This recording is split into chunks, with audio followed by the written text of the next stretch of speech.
Now, unfortunately, not everybody who listens to the Dhamma becomes a Sotapanna. But it's also not that difficult. If we study the suttas and the Vinaya, you can see it's not that difficult to become a stream enterer. If you have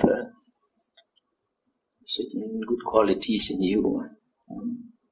For example, when after the Buddha was enlightened, he will look for people to teach the Dhamma to. And usually he will look for people who have achieved the jhanas. Because if a person has achieved the jhanas, you are rid of the 5 hindrances. The Buddha says that we are deluded because we cannot see clearly. The reason we cannot see clearly is because there are 5 hindrances that envelop us. In Chinese we say Wu Kai, cover us. So these 5 hindrances are sensual desire, ill will or anger, sloth and torpor, restlessness and worry, and doubt. So these 5 things envelop us. But when we achieve a focused mind, one-pointedness of mind, these 5 hindrances fall away. It's as though the dark glasses have been removed from us and we can see more clearly. So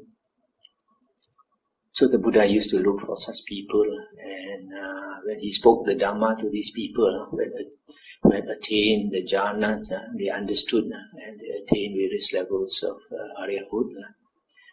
There's one time when the Buddha went to stay with 1,000 ascetics. They were called Jatilas, matted hair ascetics. And they worshipped the fire. And they submerged themselves in the river 3 times in the morning and 3 times in the evening to wash away their sins. They had wrong views. But because they practiced jhana, I believe that the Buddha went to them. So the leader of these 1,000 ascetics, he probably had psychic power. So he thought that he was an arahant, and people also thought that he was an arahant. So the Buddha went to live with them for several weeks, and during the several weeks, slowly he showed his great psychic power to them. So that in the end, they had such faith in him. And when they had faith in him, then the Buddha told the leader, Kassapa, you keep thinking you are an arahant, but you are not an arahant. And you are not walking the path to become an arahant. It was like a slap in his face. Nobody had challenged him like that. So when he contemplated, he realized that the Buddha's cultivation was higher than his. So he shaved off his long hair and became a disciple of the Buddha, a monk disciple. And the 999 followed suit. So after 1,000 of them had become his disciples, and then only the Buddha taught them the Dhamma. And the Buddha spoke only one sutta called the Adita Pariyaya Sutta, the fire discourse. Because these people prayed to fire, and the Buddha used fire to attract their attention.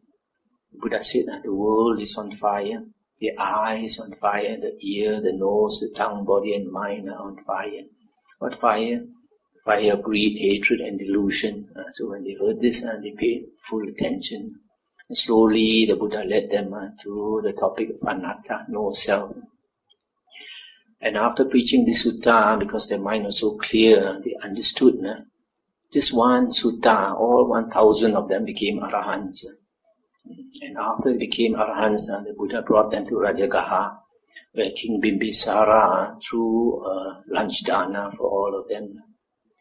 And then after the lunch dana, the Buddha gave a graduated discourse, a progressive discourse on the 4 Noble Truths. Now the people of Rajagaha all came out to see the arahants. And when the Buddha spoke this discourse, it is said 12 nahutas of people attained stream entry. And the Vinaya books, commentaries, they say that 120,000 people attain stream entry. So you see, just listening to the Dhamma for the first time, these ascetics became arahants. And these lay people listen to the Dhamma for the first time, they attain stream entry. So you see, there's a difference, if a person listens to, say, a particular sutta, if he has a very clear mind, having attained the 4 jhanas, he becomes an arahant. But another person now, who has not achieved jhana, one-pointedness of mind, he listens to the same Dhamma, he can only attain stream entry. So, you see here, from this, it's not that difficult. And then there is a Sarakani Sutta in the Samyutta Nikaya. There was a layman called Sarakani who passed away. He was a long time lay disciple of the Buddha. And after he passed away, people asked the Buddha, where was Sarakani reborn? And the Buddha said, Sarakani was a Sotapanna. He's gone for a good rebirth. And then when this news spread, there were some people who were not happy because they said that Sarakani used to drink some liquor. Lay people are supposed to keep the 5 precepts, and the 5th precept is a precept against liquor, intoxicants. So because Sarakani drank some liquor, they doubted that Sarakani was a Sotapanna. So the news came back to the Buddha's ears. Then the Buddha said, why shouldn't Sarakani be a Sotapanna? He has taken refuge in the Buddha, Dhamma and Sangha for a long time. In other words, he has learned the Dhamma for a long time. Then the Buddha said something quite surprising. The Buddha said, look at these trees. These big trees, if I were to preach the Dhamma to them and they could understand my words, even the trees can become Sotapanna. Why not Sarakani? So you see here, the point here is that the Buddha says, if he spoke Dhamma to the trees can become Sotapanna.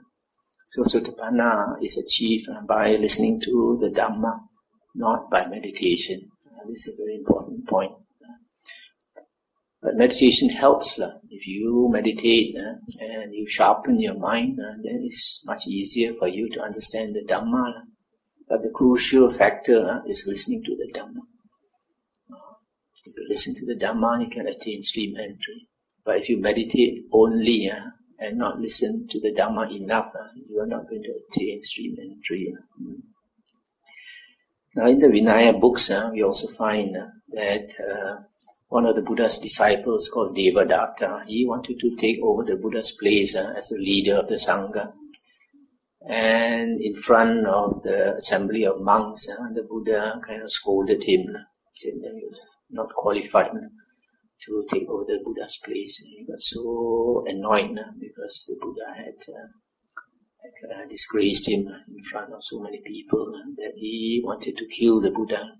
So he tried various ways to kill the Buddha. And one of the ways he tried was to ask the Prince Ajatasattu to give him a few, I think probably soldiers, a few men to do some work. So the prince provided him with a few men because this prince had a lot of faith in Devadatta, because Devadatta in the beginning his cultivation was quite good. He had psychic powers. So Devadatta told the first man, you go into such and such a forest area, Samana Gotama is staying there. The Buddha's name during those days was Samana Gotama. Gotama was his surname. Samana is an ascetic. So he told the first man to go to that place and kill the Buddha and come back by a certain road. And after this man had gone, he told 2 men to wait for this man at a particular spot and kill this man and come back by another route. Then he told 4 men to wait to kill the 2. And he asked 8 men to kill the 4. And he asked 16 to kill the 8. So he planned out so well so that there was no evidence linking it to him. So the first man went to where the Buddha was. And he was surprised the Buddha was sitting there waiting for him. The Buddha, most of the time the Buddha meditates and doesn't know a lot of things that's happening in the world. and allow devas to protect the Buddha. So when something like this happens, it's not surprising if the devas will come and warn the Buddha. So the Buddha was sitting there waiting for him. So when he came near the Buddha, this guilty conscience made him tremble. So he threw away his weapons and knelt before the Buddha and asked for forgiveness. The Buddha said, never mind, you sit down here, I will teach you the Dhamma. So that man sat down and the Buddha taught him the Dhamma. He attained stream entry. And the Buddha said, you don't go back by this road, 2 men are waiting for you, you go off another way. So he ran off. So these 2 men waited and waited and waited, couldn't wait, and they came, same thing happened, they came to the Buddha and they started to tremble also. And they also threw away their weapons and the Buddha taught them the Dhamma. They also attained stream entry. 4 men came, also attained stream entry. 8 men, 16 men, all attained stream entry. So you see, it's not so difficult. But of course, you could have certain qualities. There is a sutta called the Samannapala Sutta in the Digha Nikaya. This Ajatasattu that I just mentioned, he was a very ambitious man. He couldn't wait for his father to die to become the king. So he killed his father. And after he killed his father and he became the king, his mind was so troubled that night after night he couldn't sleep. And one night, it was a full moon night, he asked his physician to bring him to see a holy man. And the physician, Jivaka Kumarabhacha, brought him to see the Buddha. And he asked the Buddha certain questions like, what's the point of becoming a monk? What's the benefit of renouncing? And then Buddha explained to him, that's why it's called the Samannapala Sutta, the fruits of the renunciant life. So after the Buddha answered him, he was quite satisfied with the Buddha's answers. And he thanked the Buddha and left. And after he left, the Buddha told his monk disciples, the Buddha said, this foolish man, to become the king, he killed his father, such a good, just man. And then the Buddha said, if he did not kill his father, tonight I could have taught him the Dhamma and he could have attained the Dhamma Chakku, the vision of the Dhamma, that means become a stream enterer. So you see, such a person, because of creating evil karma, the mind is disturbed. And such a person, even if you were to teach him the Dhamma, he cannot have Yoniso Manasikara. The second condition for right view is proper attention, careful attention. As a person with a disturbed mind, he cannot keep a focus. He cannot focus his mind and listen. So you can see from here that sila is very important. If a person does not keep good sila, he cannot understand the Dhamma. He cannot focus his mind. And there are also other people like Devadatta. Devadatta, he was a disciple of the Buddha, a Samma Sambuddha, and he practiced until he had attained psychic powers. And yet, he did not attain right view. Why? Because of his mana, conceit, ego. He was an ambitious person. He wanted fame. He wanted name. And such a person, a conceited person, and he follows a teacher, and the teacher teaches him, gives him some instructions. He thinks he already knows. Such a person, when he is given instructions, he won't listen properly. There were other monks like this during the Buddha's time. It's mentioned in the suttas. Buddha, for example, rebuked one monk. He said, I noticed much of the time when I taught the Dhamma, you were not paying attention.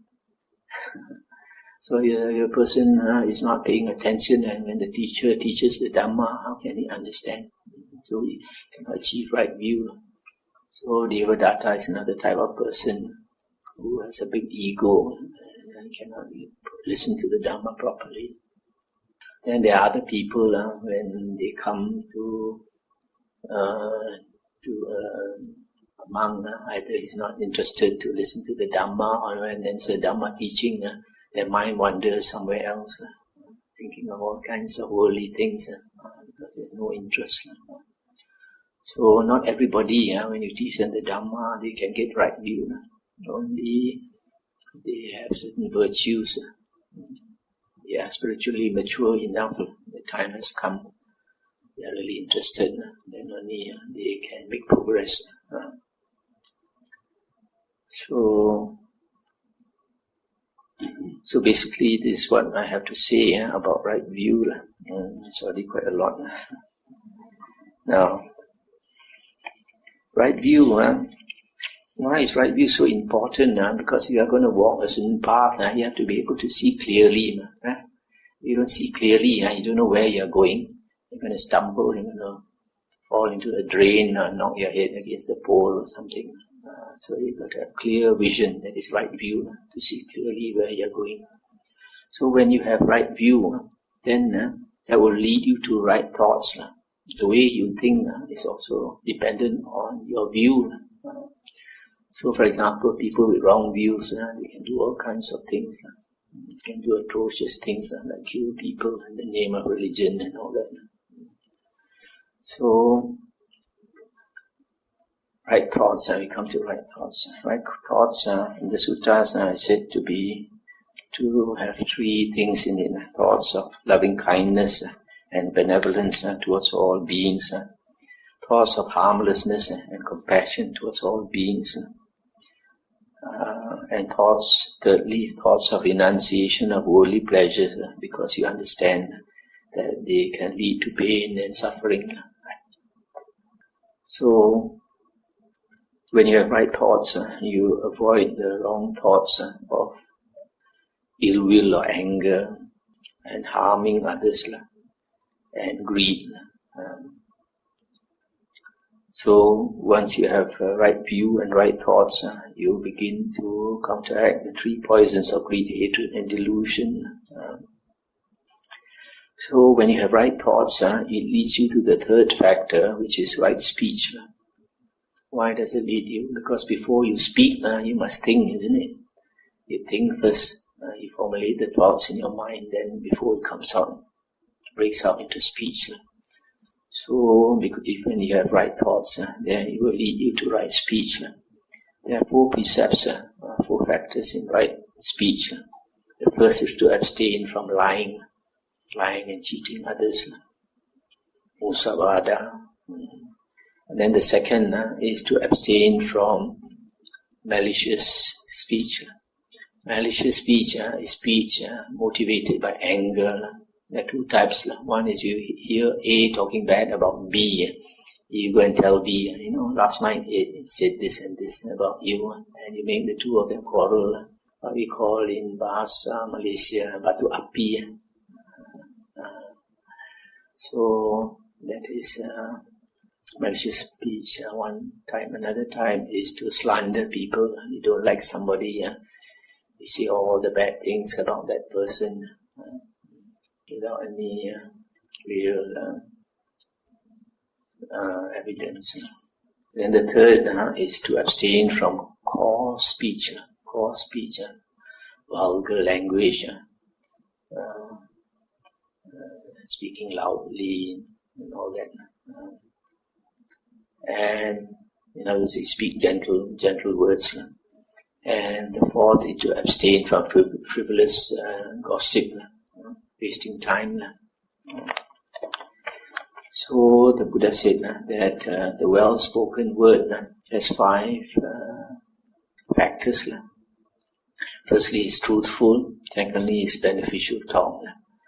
Thirdly, it's spoken gently. And fourthly, with a mind of loving kindness, motivated by love. And lastly, it is timely.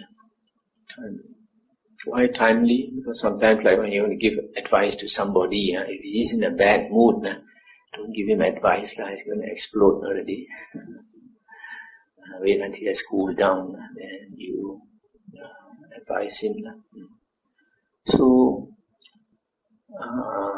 we now come to the fourth factor, is right action.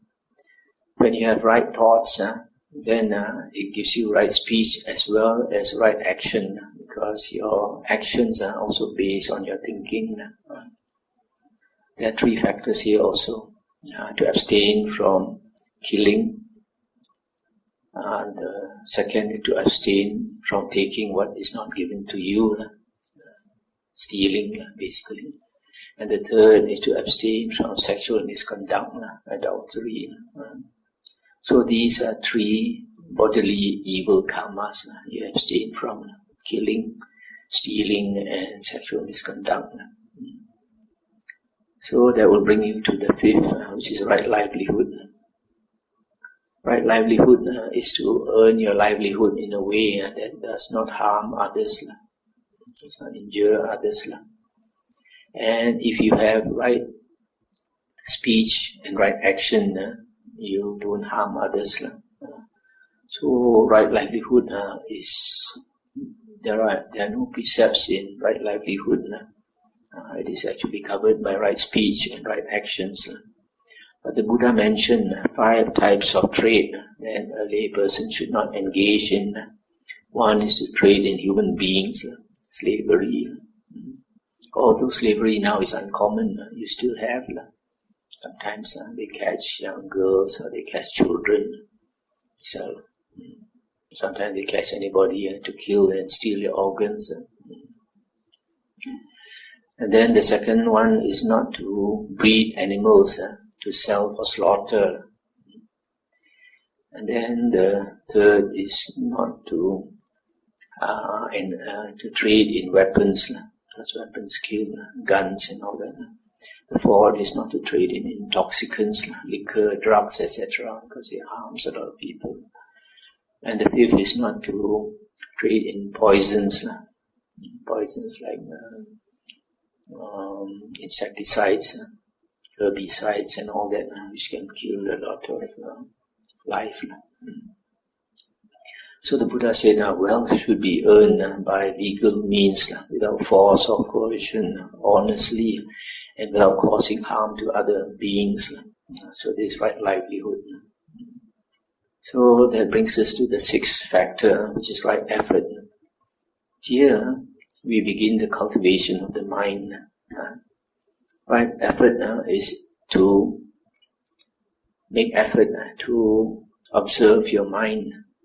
Observe your mind, and whatever unwholesome states arise, you try to get rid of it, and to cultivate wholesome states. What are unwholesome states? Unwholesome states of mind are associated with greed, hatred, and delusion. For example, craving, attachment, ill will or anger, shamelessness, conceit, aversion, jealousy, stinginess, restlessness,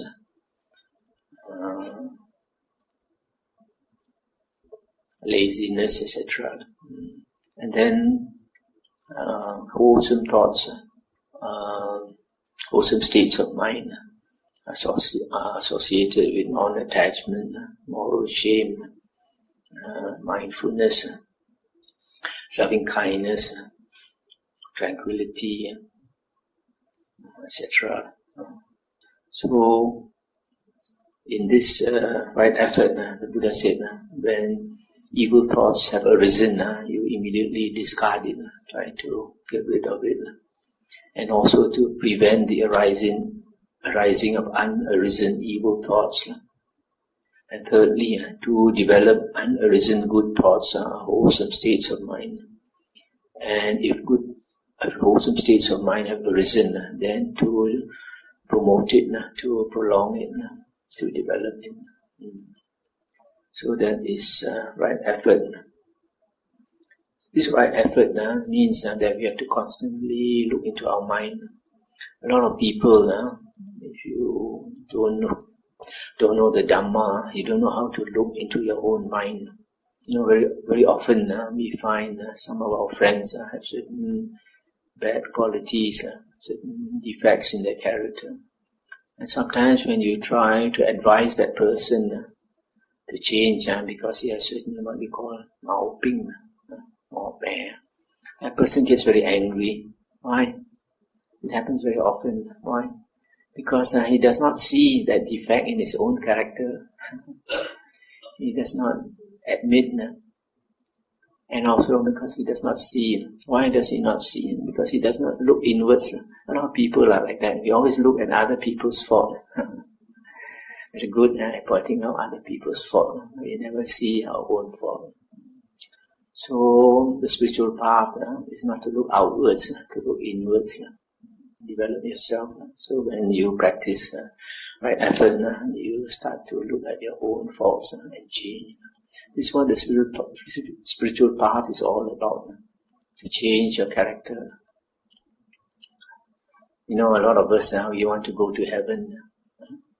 But some people, they have this delusion. They think by chanting the Buddha's name, they can go to heaven.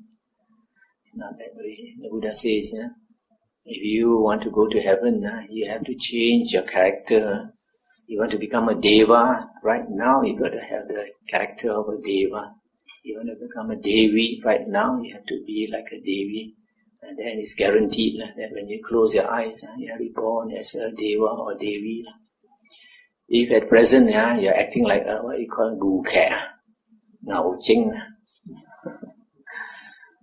like an animal, you may delude yourself that you are on your way to heaven, and the moment you close your eyes, you're born as an animal, because that is your nature. So we change our character until we become like a deva or devi. And right now we already become a deva and devi, so you're guaranteed that you close your eyes, you will become a deva or devi. And then that leads us to the seventh factor, right recollection. Sometimes this word, sati, is translated as right mindfulness. But however, this word sati means to direct your mindfulness only to four things. These four things are your body, your feelings, your mind, and Dhamma. Dhamma refers to the Buddha's teachings, the sutras. So, it is not general mindfulness. It is a specific mindfulness directed only to these four things. You must remember that. A lot of people, when they see the word mindfulness, they think, oh, when I walk, I have to be mindful. When I eat, I have to be mindful. And all that. When I see something, I have to be mindful. When I hear a sound, I note.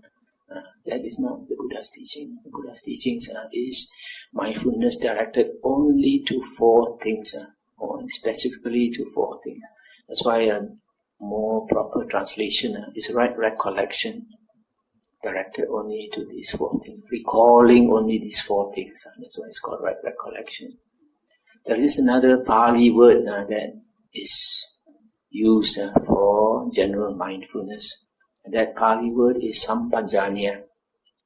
And the Buddha says that when we practice meditation, when we practice the spiritual path, we have to practice sati, sampajanya.